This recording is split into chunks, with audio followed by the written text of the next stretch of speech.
नमस्कार. गजाली या कार्यक्रमात आपलं स्वागत आहे.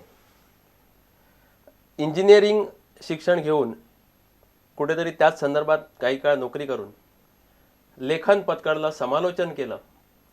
आपल्या एका विशिष्ट शैलीनं लोकांच्या काळजात आणि मनात चौकार आणि षटकार ठोकले. विविध विषयावर लेखन केलं. खेळाव्यतिरिक्त प्रवास, पर्यटन, सिनेमा, सामाजिक मुद्दे आणि त्यासाठी पुरस्कारही लाभले. पण विशेषतः क्रिकेटमध्ये भरपूर अभ्यास करून त्याच्यावरती लेखन करून समालोचन करून जगभर हिंडले असे आज आमच्याकडे एक प्रख्यात समालोचक द्वारकानाथ सजगिरी आहेत. साहेब, आपलं स्वागत. नमस्कार. थँक्यू. खरं म्हणजे मी क्रिकेटचा चाहता आहे. क्रिकेटमध्ये सचिन तेंडुलकरचा अगदी चाहता आहे. मी स्वप्नात सुद्धा तेंडुलकरशी कधी भेटू शकणार नाही, प्रत्यक्षात तर अनुभवच नाही, हात लावायला कधी मिळणार नाही. पण आमचे साहेब त्यांना कितीतरी वेळा भेटले असतील, त्यांच्यावरनं मायेचा हात फिरवला असेल, त्यांना शेकेंड केला असेल. त्यांचा स्पर्श त्यांच्याकडनंच घेऊया असं म्हणून मी त्यांच्याशी हस्तांदोलन करणार आहे. साहेब, तेंडुलकरला तुम्ही हात दिला असणार पुष्कळ वेळी, तो हात मी पण हातात घेतला असं समजतं. पण असं काय नाही, तुम्हाला पण भेटेल, तो तुम्हाला पण हातात देईल. असं थोडंच आहे की तेंडुलकर म्हणजे देव आहे की तो देव भेटणारच नाही किंवा देव कुठे असतो काही माहीत नाही, असं काही नाही आहे. तुम्ही प्रयत्न केला तर तुम्हालाही भेटेल. कदाचित गोव्यात आल्यानंतर भेटेल आणि तुम्ही भेटू शकाल. गोव्यात त्यांचं येणं जाणं कारण तो जरी क्रिकेटचा देव असला तरी त्याचे पाय जमिनीवरच आहेत, हे मला नेहमी आत्तापर्यंत जाणवलेलं. मी त्याला लहानपणापासून पाहतोय, ओळखतोय. त्यामुळे कधीही आलात आणि तुमच्या समोर जर तुम्ही त्याच्यासमोर उभे राहिलात आणि सांगितलं की मला शेकहँड करायचं आहे, मला एक फोटो काढून घ्यायचा आहे, तर हा देव तुमच्यावर प्रसन्न होईल. बरं, बघूया, वाट बघूया. साहेब, आता क्रिकेटमध्ये इंजिनियर भरपूर आहेत. म्हणजे आपले श्रीनाथ होते, कुंबळे होते, ते क्रिकेट खेळायला लागले. तुम्ही इंजिनियर शिक्षण घेऊन लेखनाकडे वळात आणि समालोचनाकडे वळात. क्रिकेट कधी खेळाच नाही स्वतः? नाही, खेळलो ना. म्हणजे असं नाही तर लोक म्हणतील की अरे हातात बॅट नाही धरली आणि तू असं बोलतोयस. असं असं नाही. क्रिकेट खेळलो मी, पण म्हणजे त्या दर्जाचं क्रिकेट नाही खेळलो. म्हणजे रणजी ट्रॉफी नाही खेळलो, पण इंटर कॉलेजिएट खेळलो, त्याच्यानंतर इंटर ऑफिसेस मॅचेस खेळलो. या लेवलपर्यंत जेवढं खेळता येईल तेवढं खेळलं. आणखीन कदाचित खेळलो असतो, पण असा घरून एक क्रिकेट खेळायला पाठिंबा पाहिजे ना, तसं काही पाठिंबा मला आमच्याकडे नव्हता. अभ्यास करायचा पाठिंबा होता. मुलांनी इंजिनियर व्हावं असं माझ्या वडिलांना कायम वाटायचं. आणि त्यामुळे हे इंजिनिअरिंग होता होता जेवढं काही जमलं क्रिकेट खेळणं किंवा काय त्या प्रकारचं क्रिकेट मात्र मी नक्की खेळलेलं आहे. पण इंजिनियर होऊन सुद्धा क्रिकेटपटू झालेले अनेक लोक आहेत. म्हणजे तुम्ही आता 2 नावं घेतलीत, श्रीकांतचं घेतलं, श्रीनाथचं घेतलं. इरापल्ली प्रसन्न इंजिनियर आहे. त्याच्यानंतर श्रीनिवास वेंकटराघवन ऑफ स्पिनर, तो सुद्धा इंजिनियर आहे. प्रसन्न तर मला वाटतं एमई झाला. म्हणजे त्यांनी एमई होण्यासाठी मध्ये गॅप घेतली क्रिकेटमधून, मग पुन्हा आला आणि खूप मोठा क्रिकेटपटू झाला.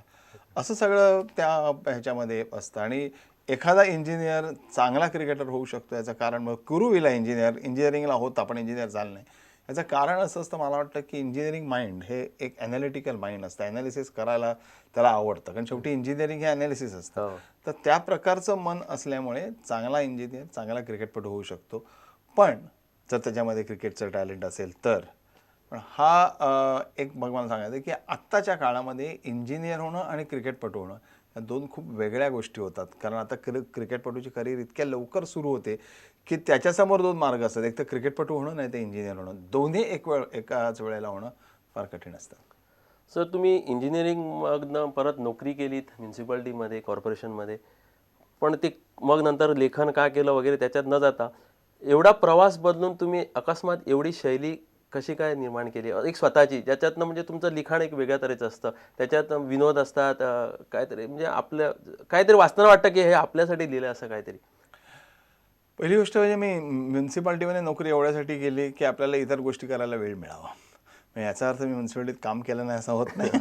कामही केलं, पण एका गव्हर्नमेंट ऑर्गनायझेशनमध्ये काम केल्यानंतर एक तुम्हाला वेळ मिळू शकतो. प्रायव्हेट ऑर्गनायझेशनमध्ये सतत डोक्यावर टेन्शन असतं, प्रेशर असतं, ओझं असतं. तसं नसतं. एक तुम्ही तुमचं काम केल्यानंतर तुम्हाला बाकीचा वेळ मिळू शकतो. दुसरी गोष्ट म्हणजे माझ्या ऑफिसने मला नेहमी जी काय ज्याला काय म्हणता येईल फॅसिलिटीज अशा प्रकारच्या लिहिण्यासाठी किंवा काय जाण्यासाठी ह्या कायम दिल्या. त्यामुळे मी ह्या गोष्टी करू शकलो. तुमचा दुसरा प्रश्न होता की माझी लेखनशैली. लेखनशैली मला असं वाटतं की आजच्या युगामध्ये किंवा कुठल्या युगामध्ये जर एखाद्याला पॉप्युलर व्हायचं असेल एक लेखक म्हणून, तर त्याला स्वतःची अशी शैली असायला पाहिजे. माझा लेख किंवा तुमचा लेख किंवा कोणाचा लेख एखाद्या माणसाने का वाचावा, तर त्याला ते वाचल्यानंतर त्याच्यातून काहीतरी आनंद मिळाला पाहिजे. एक काहीतरी वेगळं लिहिलंय. या वर्तमानपत्रात अनेक लेख आले, पण वर्तमानपत्रापेक्षा ह्याच्या लेखांपेक्षा हा काहीतरी एक माणूस वेगळा आहे, हा काहीतरी एक वेगळं देतो, हे वाचायला काहीतरी गंमत येते असं वाटलं पाहिजे. नाहीतर आजचा जर आपण एक साधा असा विचार केला, मी ज्या काळात सुरुवात केली त्या काळात एवढे टेलिव्हिजन चॅनल्स नव्हते, पण आता टेलिव्हिजन चॅनल्स खूप असतात. ह्या टेलिव्हिजन चॅनल्समध्ये अनेक मोठे मोठे क्रिकेटपटू बोलत असतात.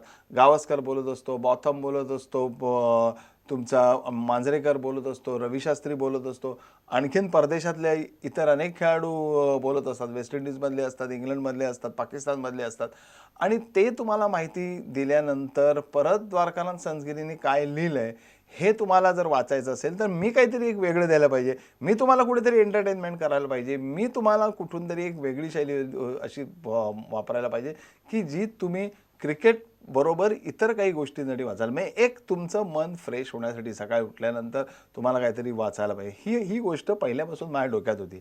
आणि ही गोष्ट माझ्या डोक्यात होती कारण क्रिकेटमध्ये एक सर नेव्हिल कार्डस म्हणून एक अतिशय मोठा आणि महान, मी असं त्याला म्हणतो की तो खऱ्यापैकी क्रिकेट लेखकांमधला सचिन तेंडुलकर होता, की ज्यांनी क्रिकेट हे अतिशय इंटरेस्टिंग पद्धतीने लिहिलं. आणि ज्या काळात लिहिलं त्या काळात फक्त टेलिव्हिजन अत्यंत कमी होते, रेडिओ फार थोडाफार होता. आणि अशा वेळेला लोक वर्तमानपत्र खूप वाचत किंवा त्यावेळेला इंटरनेट किंवा बाकीच्या काही गोष्टी नव्हत्या. त्या काळात त्यांनी लिहिलं आणि ते खूप पॉप्युलर केलं. आणि त्याची जी लिहिण्याची स्टाईल होती, जी पद्धत होती, ती विनोदी होती, ती डिस्क्रिप्टिव्ह पण होती आणि ती सर्वच बाबतीत चांगली होती. म्हणजे मला असं नेहमी वाटायचं की आपल्याला लिहायचं तर ह्याच्यासारखं लिहायचं. का लिहायचं, तर एखादी गोष्ट क्रिकेटची तो अॅनलाइज करूनही सांगायचा, पण त्याबरोबर त्याच्या मागे एक अतिशय एक मोठं सौंदर्य असतं, अतिशय खूप सुंदर रीतीने तो पेश करायचा. मग जर एक उदाहरण दिलं तर मी तुम्हाला 2 उदाहरणं त्याची देतो, आता मला तुम्ही विचारलं म्हणून. एक ऑस्ट्रेलियाचा एक ओल्डफील्ड नावाचा एक विकेट किपर होता. जनरली तुम्ही बघितलं असेल की हल्ली अपील करणारी जे लोक असायची जोरदार अपील करतात, हाऊस दॅट वगैरे, अंगावर चालत जातात वगैरे. तो तसा नव्हता. तो अत्यंत साधेपणाने, म्हणजे क्षमा मागावी ना तसं तो अपील करायचा. तेव्हा त्यांनी असं लिहिलं होतं की Oldfield appeal with ball in one hand and sympathy in the other. Okay. म्हणजे म्हणजे आपण त्याचा कॅच घेतलाय एवढ्यासाठी वाईट कर्म केलंय, पण आता ठीक आहे बाबा, घेतलाय तर तो आउट आहे. अशा रीतीने त्यांनी अशा रीतीने जे लिहिणं होतं. किंवा त्यांनी मला प्लेअरबद्दल लिहिलेलं आठवतं, मला वाटतं सर जॅक हॉब्सबद्दल लिहिलेलं आठवतं, की तो माणूस नेहमी सरळ बॅटने खेळायचा, तो कधीही एज करायचा नाही. तर त्यांनी असं लिहिलं होतं की Jack Hobbs always presented a straight bat, even if he edged it, he edged it from the middle of the edge. अरे वा. म्हणजे आता तो अरेवा जसं म्हटलास त्याप्रमाणे आपण लिहिल्यानंतर पण समोरच्याने कोणीतरी अरेवा म्हणावं आणि त्याच्यातून त्याला आनंद मिळावा. म्हणजे मग तो जो बॅटिंग करणारा माणूस आहे तो जॅक हॉब्स आहे, हटन आहे, हा प्रश्न येत नाही. प्रश्न येतो की तुमच्या तोंडातून अरेवा आला, तो जर फ्रँक बॉलर असता तरी तुमच्या तोंडातून अरेवा आला असता. ही जी शैली आहे ना, या लिखाणाची शैली महत्त्वाची असं जाणवलं. आणि अशा खूप लोकांना मी त्या काळात वाचलं. म्हणजे क्रिकेटमध्ये एक तुमचे आपल्या टाइम्स ऑफ इंडियाला केन प्रभू म्हणून होते लिहायला, खूप फेमस होते ते. खरे आपल्या इथले सर नेव्हिल कार्डस म्हणायला हरकत नाही. मला एक त्यांचा किस्सा आठवतो की ज्या वेळेला एकदा आपल्याकडे चंद्रशेखर हा जो मोठा गोलंदाज होता आणि वेस्ट इंडिजचा कॉन्रॅड हंट त्याच्यासमोर खेळत होता. तर चंद्रशेखरला कॉन्रॅड हंट बॉलिंग टाकत असताना आणि हंटने त्यावेळेला 100 केले. चंद्रशेखरला काहीतरी हँडिकॅप. हो, हँडिकॅप झाला. पण त्याला पहिल्यापासूनच हँडिकॅप होता. त्याला लहानपणी जो हँडिकॅप त्याला झाला, पोलिओमुळे त्याला हँडिकॅप झाला. त्यामुळे त्याचा मनगट कसंही फिरायचं आणि त्याचा मनगट कसंही फिरत असल्याने त्यांनी चंद्रशेखर खूप सुंदर बॉलिंग टाकत होता. बाकीचे सगळे लोक चंद्रशेखर समोर फसले, पण हंट फसला नाही. केन प्रभूंनी दुसऱ्या दिवशी कसं लिहितं की Chandrasekhar tried to tempt Hunt but Hunt would not be tempted. If Hunt were Adam, paradise would never have been lost. आता ही जी पद्धत आहे, ह्या पद्धतीने आपण लिहावं असं मला त्यावेळेला वाटायचं. आणि मग तुम्हाला ॲडम इफ लिहायचीच गरज आहे असं काही नाही. मराठीत आहे, मग तिथे रामायण येतं, तिथे महाभारत येतं, अनेक गोष्टी येतात. त्यांचा संदर्भ देऊन कधीतरी विनोद करून किंवा काय करून असं दिलं तर मग मॅच किती कंटाळवाणी झाली असो, पण संस्कृतीचं लिखाण जर इंटरेस्टिंग असेल किंवा तुमचं लिखाण जर इंटरेस्टिंग असेल तर मग लोक ते वाचणारच. अशी ही ती वाचनातून एक शैली निर्माण केली. आणि मलाही आजचं वाटतं की आजचे जे लेखक आहेत त्यांनाही एक कुठेतरी शैलीची गरज आहे. आणि ह्या शैलीवर मग त्याच्यानंतर मग अत्रे वाचायचो आम्ही, पु ल देशपांडे वाचायचो. या सगळ्या लेखकांचा कुठे ना कुठेतरी तुमच्यावर एक प्रकारचा परिणाम होत असतो आणि तो परिणाम तुमच्या लिखाणातून जमतो आणि मग तुमची एक स्वतःची शैली तयार होते. स्वतःची शैली जर तयार करायची असेल ती सुरुवातीला कोणाची तरी शैलीच असते. म्हणजे तुम्ही दुसऱ्यांना पाहत असतात, त्याच्याकडून काहीतरी शिकत असता. अशा प्रकारे शिकत शिकत ह्या सगळे प्रवाह एकत्र येऊन मग एक तुमचं मिक्सचर तयार होतं. म्हणजे गोव्याच्या भाषेत सांगायचं तर कॉकटेल तयार होतं आणि ते कॉकटेल लोकांना आवडतं हे आपण पाहायला पाहिजे. त्याची एक झिंग यायला पाहिजे हे जाणलं. म्हणून ती तशी शैली तयार झाली. मगाशी तुम्ही साधेपणाचं म्हटलं बा विकेट किपरचं. मला वाटतं cricket wicket keeping arrogance Alan नॉटने सुरू केलं. नाही नाही ॲलन नॉटने सुरू केलं असं म्हणणार नाही. किंबहुना ॲलन नॉटच्या नंतरच्या काळात सुरू झाला. म्हणजे जास्त जर विचार केला की जसजसं वन डे क्रिकेट आलं, कुठलाही ॲरोगन्स माझ्या मते आधी ऑस्ट्रेलियाने सुरू केला असा. म्हणजे जरी ओल्डफील्ड ऑस्ट्रेलियाचा तरी देखील ॲरोगन्स जो चालू केला तो इतर बाकीच्या ऑस्ट्रेलियानेच चालू केला असा. पण या ॲरोगन्समध्ये सगळे सामील झाले. अरे तो कशाला, आपला एक आता मी त्याचं नाव विसरलो, पटकन माझ्या लक्षात येत नाही, पण एक आपला विकेट किपर होता जो आपण बेन्सन अँड हेजिसच्या सदानंद विश्वनाथ, परफेक्ट. तर सदानंद विश्वनाथ तर त्यांनी पाकिस्तानी प्लेयरला मागून छळलं होतं. म्हणजे जावेद मियंदाद सारखा माणूस की जो दुसऱ्यांना बोलून बोलून छळायचा, त्यांनी त्याच्यासमोर हात टेकले. म्हणजे त्यांनी किती छळला असेल विचार करा विकेट किपरसोबत. मग त्याच्यानंतर ती पद्धत आली की विकेट किपरनी बॅट्समनला छळायलाच पाहिजे, कारण तो बॅट्समनच्या जवळ असतो जास्त. त्यामुळे त्यांनी बॅट्समनला छळायचं आणि इतर जे आपले प्लेयर्स असतात, आपले जे क्षेत्ररक्षक असतात, त्यांना पण प्रोत्साहन द्यायचं. म्हणजे त्यांना प्रोत्साहन द्यायचं, त्यांना छळायचं, अशी दुहेरी जबाबदारी विकेट किपरवर टाकली असते. म्हणून विकेट किपर अलीकडे जास्त बोलतात. एक धोनी आपला त्यातला नाही आहे धरून चाला, पण बाकीचे बरेचसे जे आहेत ते असं बोलतात. पण ही साधारण एकंदर 70च्या नंतर आलेली गोष्ट आहे. साहेब, तुम्ही 83 पासून सगळे वर्ल्ड कप स्वतः हजाराहून बघितलेले आहेत. म्हणजे त्या निमित्ताने तुम्ही जगभर प्रवास केला, हिंडलात.